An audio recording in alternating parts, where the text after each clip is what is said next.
Nanawagan nga po si Defense Secretary Gilbert Chodoro na mag-resign na ang mga opisyal ng gobyerno na tila pumapabor sa China sa usapin ng West Philippine Sea. Pero giit ni Chodoro, hindi maaaring hilingin ang pagbibitiw ng isang opisyal ng gobyerno kung yan ay dahil lamang sa kanyang paniniwala.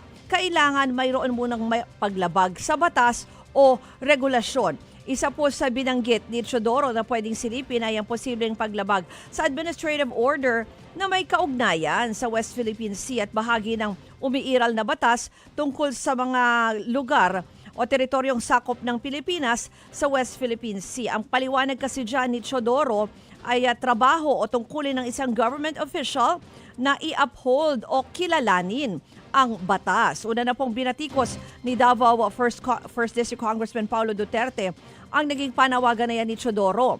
Ayon kay Duterte, inihalal ng publiko ang mga opisyal at hindi raw ng kalihim or ni Chodoro, kaya hindi dapat siyang mag-demand ng resignation.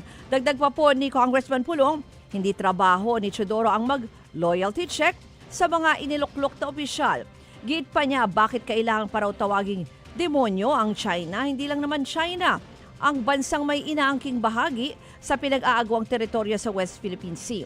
Sa ngayon, wala pa pong inilalabas sa pahayag ang embahada ng China dito sa Maynila. Mga kapatid, patuloy po kayong tumutok sa 105.9 True FM para sa totoong balita, impormasyon, music, and entertainment. Mag-subscribe sa aming YouTube channel at podcasts. At sundan nyo rin po kami sa Facebook, Instagram, X, TikTok sa True Network PH. Bisitahin din po ang aming website truefm.ph at panoorin kami sa True TV Signal Channel 19. Kami po ang 105.9 True FM.